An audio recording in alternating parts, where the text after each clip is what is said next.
We'll just began the Maamar and the Shardus of the Maamar, we'll take it from there, yeah?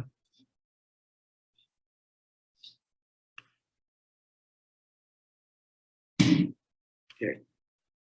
So the Pasuk says that Yitzchak came, Yitzchak ba, miboy, from coming, double expression, that's the first question. Be'er lachaydoi, from the well, lachaydoi.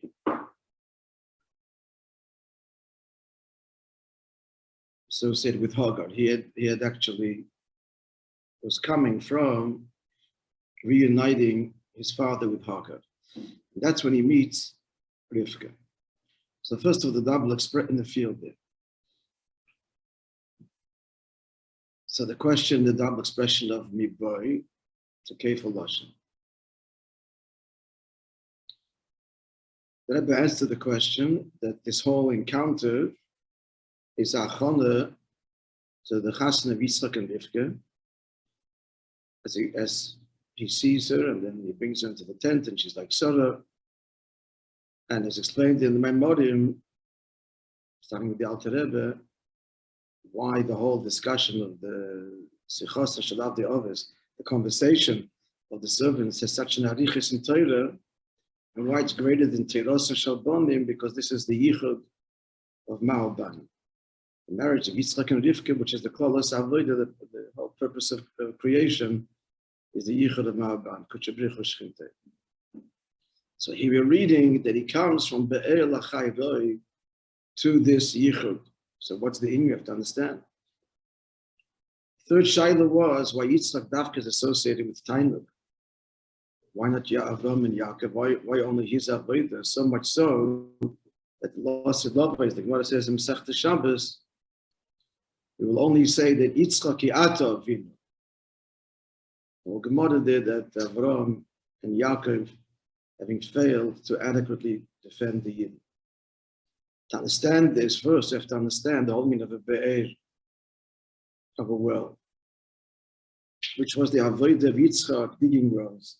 What is that? Because that's the avodah of elevation l'mata l'mayim. He says that a well, so to dig a well, there's like two obstacles. One is the boulders and the big clods of earth, the dig ve'ya'ofar, and then there's the small stones. So this is, and that reveals the water in the Tahim Rabbah of the great depth. Which means that the digging doesn't really change anything. It just reveals what was. So likewise, in Avodah, the Avodah is we have to dig and remove the boulders and the pebbles, the stones, the Nevesh Bahamis, which conceal the Nevesh Alikis. The Hine, that's what we're up to now. The Hine, page Membeis, what he has it, Nevesh Alikis is the opening words of the line. And it's a quarter way down, page Membeis.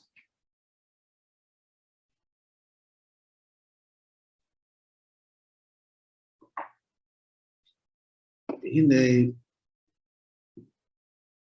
he did this on the Neshama Lamata Misapshusa B'Guf. The Neshama is descending and being enclosed in the Guf. He did the Mikdaram, the Biramik, that's paraphrasing the Gemara, that descend from a high roof to a deep pit.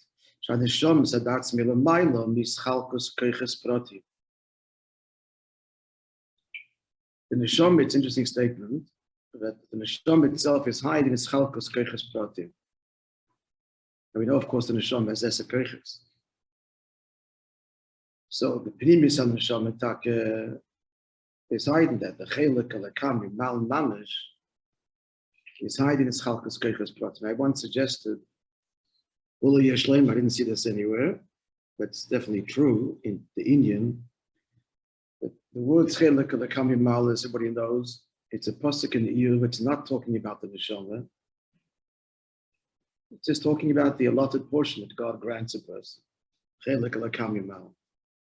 Now the Rebbe takes that, just uses the Lashon HaPosek in describing the Neshama, and he adds the word Mamish.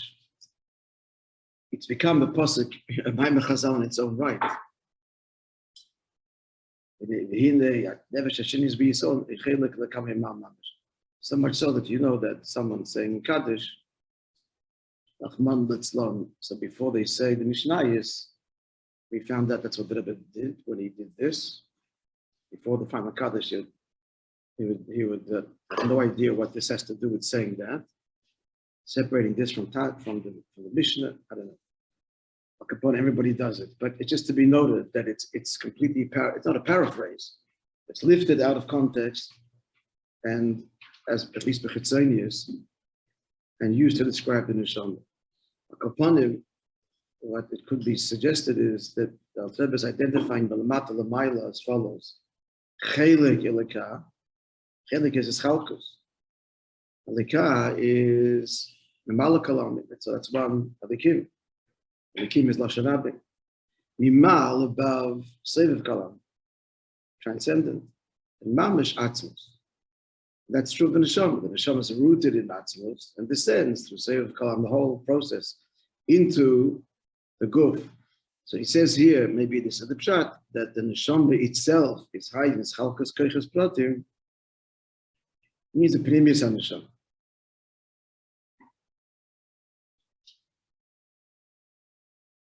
It also mean that the way the eser koiches nefesh are at the highest level of the neshama, they're fully integrated in be'achtos and not as chalkas koiches pratim. So it could mean that as well. At any rate, for sure, and much more so, it's not shaykh to the neshama, the akshama, the literally the tangibility of the koiches, as the koiches assume this tangible and very virtually physical limitation invested in the guf. Seichel is in the moyach and the midas are in the heart. And when the midas are expressed, the heart is pounding and the person thinks there's electrical activity in the brain. That's akshama mamash. That isn't the neshama. But the neshama is invested so much so that it creates these physical changes. Shalachin, he adds in the brackets, therefore, a slapshus, because what? Because the neshama etzim is ruchni. It's pure ruchni. It's not, and ruchni is the opposite of ischalkus. The whole point of division, where I am, you can't be, that's only the emes le'elam hazeh. The whole mark of ruchni is not division. And it's coming into a body, into a physical world, with all of its limitations. Therefore, it's in brackets, shalachin, it can't happen so simply. Neshama in the guf. There's got to be an intermediary. An intermediary is the nefesh hativis, the nefesh habahamis. The noisef, Prat Yisrael said even more detail. That's already a second level. The first level of fusion is the idea of the p'chinas tzelem, the image that we're made in the image of Hashem. Where he explains that's referring to the nefesh hasichlis, intellectual soul, which means really of the nefesh habamis itself, the koich haseichel, which is the most ruchnistic component of the human being, is his intelligence and consciousness. That's the first memutza of the nefesh halikis into the guf, and from there nefesh hativis into the midas, and then fuses. All to say, it is not an easy, natural, fluid marriage. It needs memutza. Moreover, the noisef ala chiluk shebein ruchnis bein gashmius. In addition to the distinction we're pointing out now between ruchnis, which is the neshama, and gashmius, the guf. In the gam ruchnis guf or ruchnis, the gabe ruchnis. In the ruchnis itself, as we compare one level to the other, the lamata, before the neshama descended, or you call keichas neshama rak balikus. All of the neshama's faculties are only directed and bound up with the likus. Moreover, v'gam nachid lo, so the matter, and even if it's descended, mitzad atzmo, the neshama herself, kol kechiseha, all of the faculties which are now very defined, aseichel, v'hava, v'yira, is still nimrak b'likus. The problem starts not just in the descent in the body, but when it fuses with the body, that's islapshos. So then the neshama's koiches are against its will, but dragged and can be dragged and invested in yonim gashmi. Shaosi behelm vehester. Here the neshama is in the hell vested in golos. The worst kind of golos is when you work for the enemy, in captivity. And that's what happens in the neshama having fused with the guf. So this is al derech, all to say, to explain the of the well, the be'er, and the avodah to dig and remove the obstacles to the living waters. So this is al derech of the dugma samayona shebetoim rabba. So this is analogous to the wells of the date of the great depth. That's the neshama. Is galusa he al yedei avodah the chafira chriya. And to reveal her, we have to dig, and kriya is a less kind of digging. So that's an allusion to first the boulders, the big obstacles, and then the subtle obstacles that Nefesh Bahamis presents. That's the kriya. Not the wording, it's not digging, but we scraping.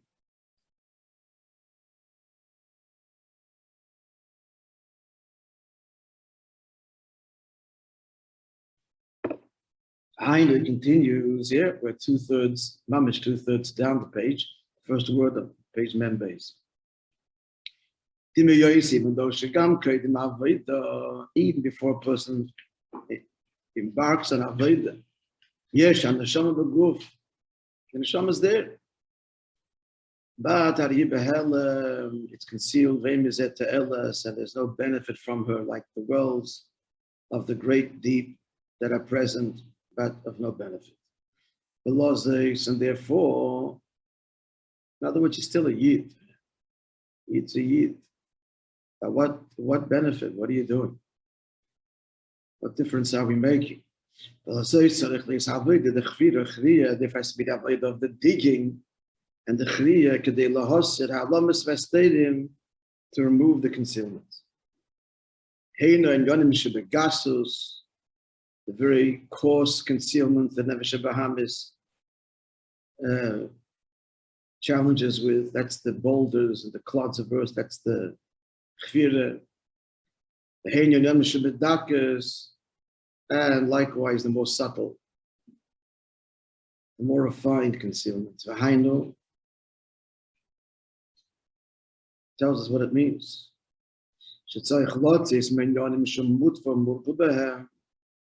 This is the second that he's talking about here. The first one's obvious, outright aveda, sins, and so on. But the second one, the dakas, means things we're just used to. Mutva, literally, that nature or sunken. Kosel, like the Pasuk says, Shikhi amech beis avich, forget. Pasuk can tell him, forget your home, your people, and your father's house. Context there is the nations of the world in which you can live, and embrace your deeper identity. The person has to compel himself. He should sanctify himself, even that which is permissible. In other words, the things he's used to is not bad things. But he's just the little creature comforts of life, that which we can't. That day is not good. So that he says we've got to break that too. That's the dakas, that's the pebbles. And sanctify ourselves even that which is permissible. So furthermore,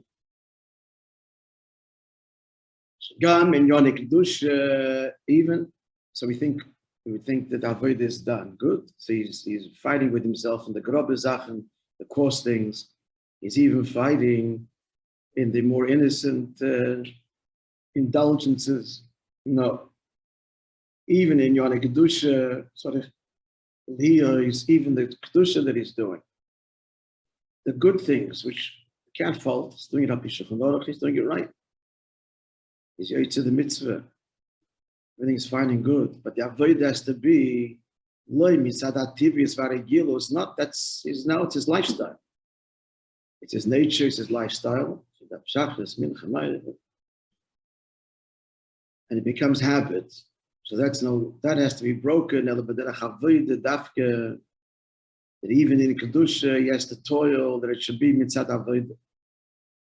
For example,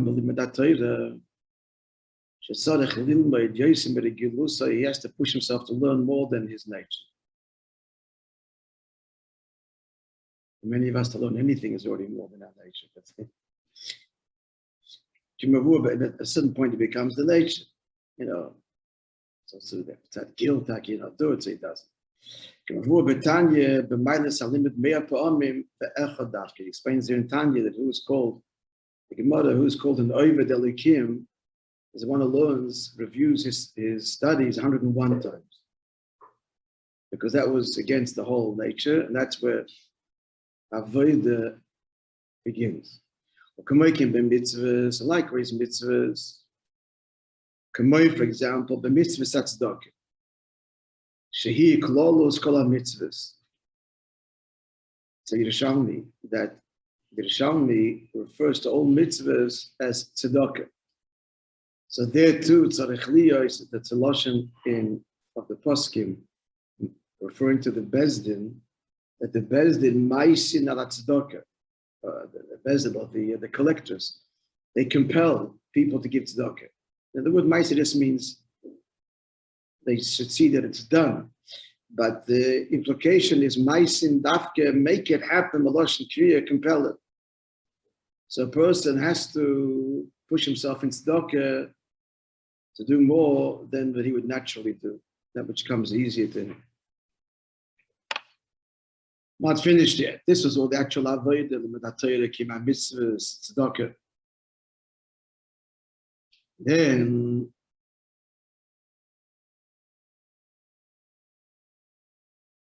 klolos hachon al avodah, and then there's the preparation for avodah. These bonanos, the state of being, the mindset, the way he approaches the mitzvah, where he approaches davening, he's embittered, he's humble. My soul is like dust before. When is that? This is the avodah of Krishna Shalamita, which is the beginning and foundation of the avodah the next day. It used to tell us in Yeshiva and Laser, person goes to sleep like a horse. So how's he supposed to wake up like a mensch? Later schlafen wie a Pferd, this was willst du? So the avodah is Krishna Shalamita. Concluding, so he just gave us an outline of avodah. Concluding, v'zeh inyan achvira v'achriya. This is the digging and the scraping away. The koi al kolos avodah sa'odam, which refers to the general avodah of a person. The derech malamata l'mayla. This is his reaching out, his avodah, his self-refinement, lifoil to effect. His galus keiches haneshama, to allow his neshama to be free, to be revealed, ba'avla lekos, and that she should be able to express her love for God. He's saying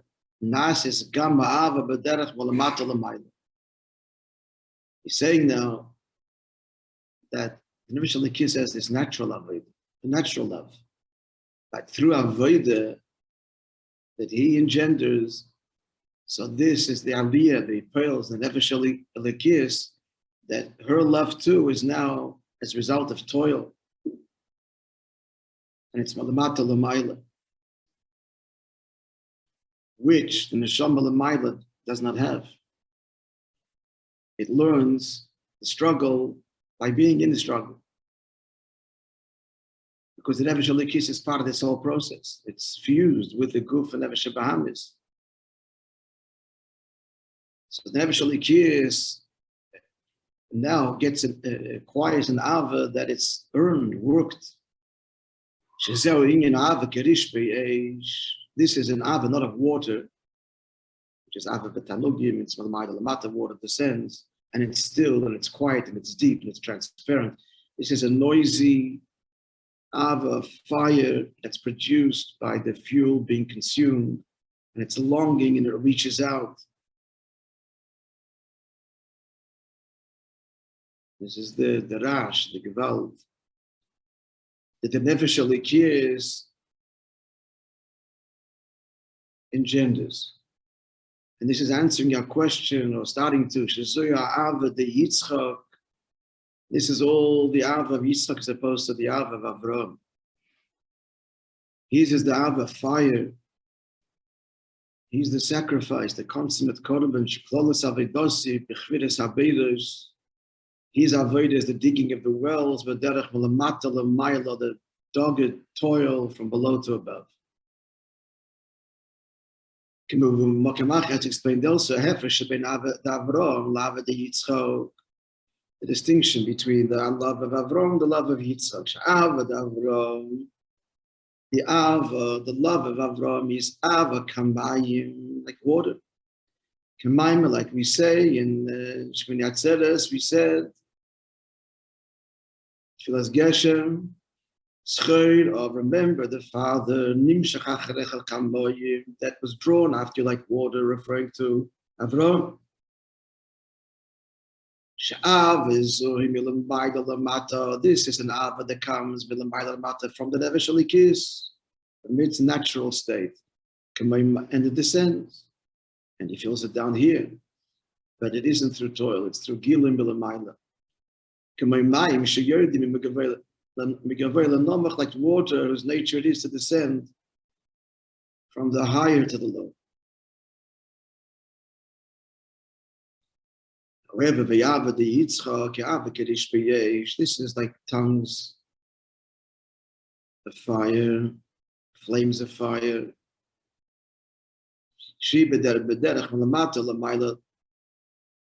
This we call the tongues. What was it called? The fire flickers. It has.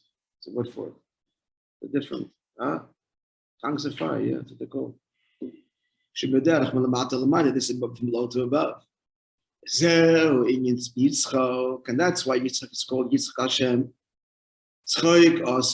Hashem has caused me, the Sada said this, delight. It's just interesting that when she first laughs and she's criticized, it's the same words. We think Torah would use a different word. And later, when she means Tainug, and Yitzchak is called Yitzchak, and it's all virtuous. It's all virtuous, so much so that Kiata Avinu, Mamish, the same words. Why wouldn't I use another description? In her first laughter of disbelief. Whatever, not for now, but I'm just pointing it out. Sure, Inyan Atainug, Shanasa, the Mailasa Yitzchak, Dafka is the Tainug. It is created above, Mavidisa Odom. The true tainug, because it comes through our toil, from below to above. Okay, we're good. Ois Gimel. We continue. Yeah.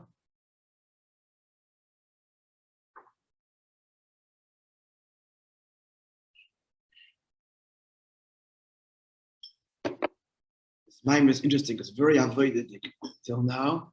Just wait to the next ois. Just looking ahead. The Rebbe is challenging everybody, the Oivdim, and the Maskilim, which is what we all need to be to some degree. Challenge our minds and challenge our Veda. Here, let's begin. So the Torah says that there are three wells, one after the other there. Asek, that's because he was challenged by the Plishtim. Sitna, Sitna means hatred. There was still opposition. Then finally, the third one, the Rechayvus broad, that was peace. Now God has made everything. Now there's peace. So these are the three wells that he digs. After redigging his father's wells, these are the wells that he digs. They correspond to, we're talking about the right Ava that's engendered through Avodah. So these three wells, h'tשכ, Sitna, and Rechayvus, correspond to the three Avas of B'chol Levavcha, B'chol Nafshecha, B'chol Meidach. To understand that, so the Gemara says in Baruch is pointing out a contradiction.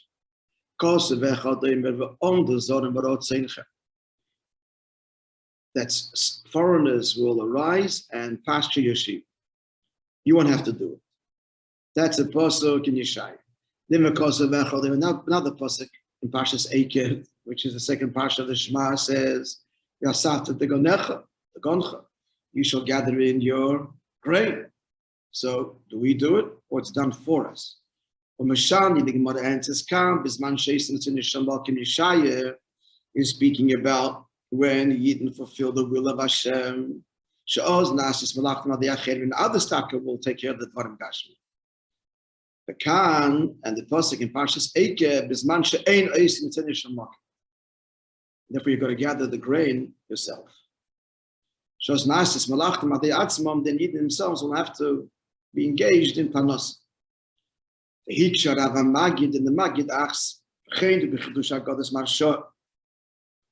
and this question is also raised by the Marsha in his commentary on the Gemara. How can you say that Vasafta the Goncha is speaking about not doing the will of Hashem? Where does it appear? In the second parsha of Krishma, how does it begin? And it will be when you will listen to my commandments, I'll bless your produce, you will gather the corn and the wine and the so on. How can this be called by the Gemara not fulfilling the will of Hashem? The Tiritz and the answer, the Marsha answers, the reason is the Parsha Shniya loy nema b'chol ma'itcha. There it says, if you listen and you'll serve the Eibush to your love in b'chol nafshechem, stopping there, not b'chol ma'itcha. The Parsha in brackets, the Parsha is Shniya nema b'chol lavav b'chol nafshechem b'chol ma'itcha. 3 levels, including b'chol ma'itcha. The Parsha Shniya nema b'chol lavav b'chol nafshechem. It doesn't say the third level with all your might, which you'll explain. And that's why it's called Ein Oisin Atzedek Shamak. That's the answer to the Marsha. But the Rebbe says it's not understood. Still not understood. Can we understand that because of this, the first 2 levels a person doesn't? Because he hasn't. The third level, this should be termed not doing the will of Hashem. We're doing the will of Hashem. Not doing it, but what does it mean? But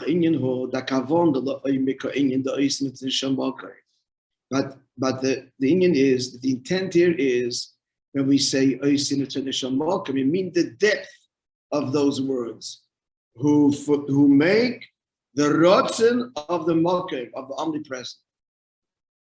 Now that's only effected and realized through the third level of B'chol. So the Pshat level, of course, the law, as long as you're doing the will of Hashem. But the Oimik, Pnimis HaKavon in these words, is only B'chol Ma'itcha, which we'll now explain. Let's begin, we have a few minutes to. So here, friends, yeah, let's go. Yeah, we're good. Is Dalit. Yeah.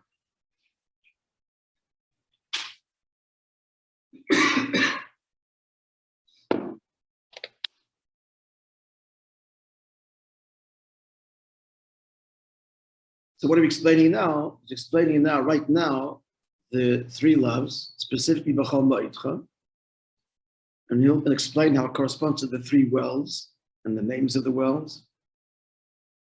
The question now is, what is meant by Oisin Ritzoyne Shel Mokaim? What does that mean? And why is that associated dafke with B'chol Ma'itcha? You have to understand what is Rotzen and what is Mokim. In other words, why is Hashem referred to here as HaMokim, the omnipresent?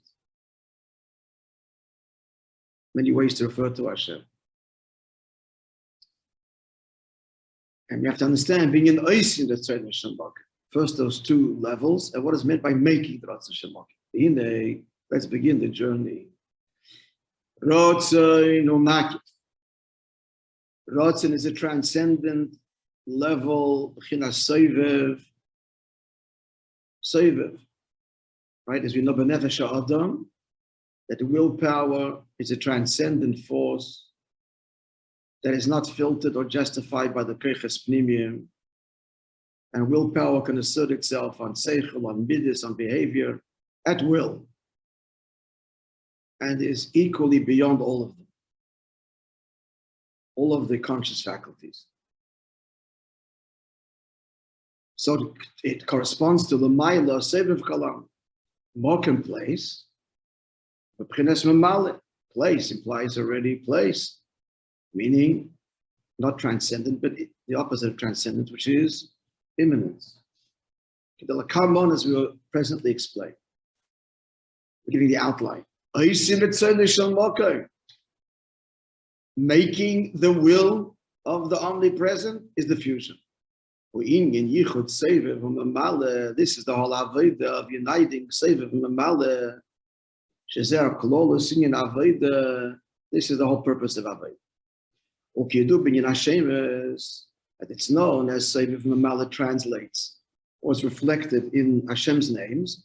Seviv b'chinas Shem Havaya, Seviv Shem Havaya, Mamale b'chinas Shem Elikim, and Mamale Kalam is expressed in Shem Elikim.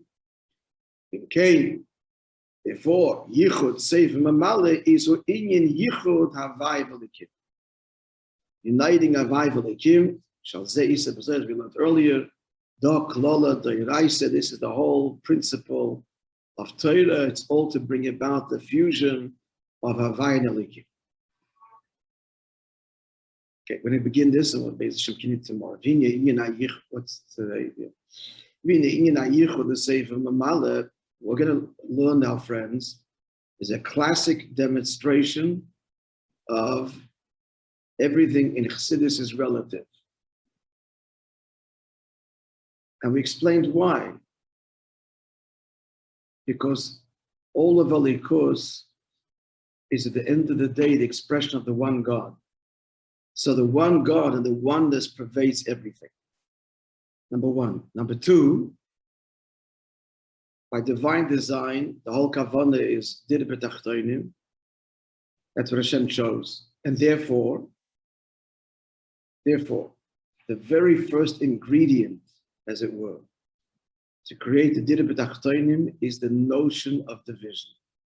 Because tachten means alien. It's an alien and he wants the tacht. So plurality, division, is really the core of the whole kavanah. And then to heal that division, to make oneness. That's the whole foundation of everything. To use broader, sweeping terms, Hashem therefore chooses to manifest infinite and finite. That's the first essential division. So much so, division that they're not compatible. And this truth of that's the whole Stalshalis, is that in one guy's form or another. This whole interplay of Gvul and Blik.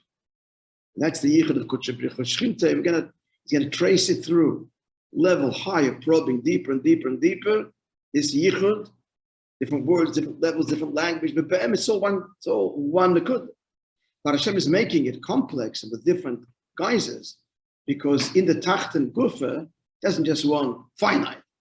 But in finite, all these levels, seichel and midas, and a complex world. But the template of it all is finitude in contrast to infinite, and that finds expression even within finitude itself. Okay, as we'll see in Be'ez Hashem tomorrow.